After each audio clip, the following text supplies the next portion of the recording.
আমাদের সবার প্রিয় আনিসুর রহমান আশরাফি হুজুর হাদি ভাইয়ের জন্য দোয়া করলেন। সবাই হাদি ভাইয়ের জন্য দোয়া করবেন। হাদি ভাই সিঙ্গাপুর হসপিটালে আছে, আলহামদুলিল্লাহ মোটামুটি ভালো আছে, সবাই দোয়া করবেন। জুলাই যোদ্ধা উসমান হাদি, আল্লাহ তারে আপনি রহম করেন।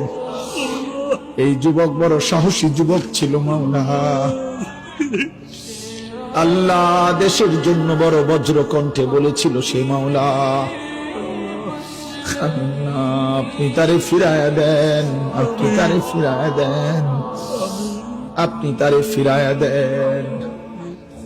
আল্লাহ আল্লাহ আল্লাহ আমার দেশকে নিরাপদ করে দেন। আল্লাহ আমার দেশের উপরে খায়ের ও বরকত নাজিল করেন। একজন ইনসাফকার, ন্যায়পরায়ণ, আদেল শাসক আমাদেরকে দিয়েন মাওলা। কোন জালেমের হাতে তুলে দিয়েন না, কোন জালেমের হাতে তুলে দিয়েন না, কোন জালেমের হাতে তুলে দিয়েন না। আর বেইজ্জতি কইবেন না, কইবেন না।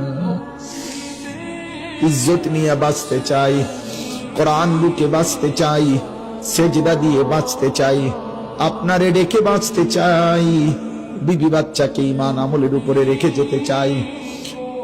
রব্বির হামহুমা কামা রব্বায়ানি সগীরা। আমিন আমিন। সবাই হাদি ভাইয়ের জন্য মন থেকে দোয়া করবেন, আল্লাহ যেন তাকে আমাদের মাঝে আবার ফিরিয়ে দেয়।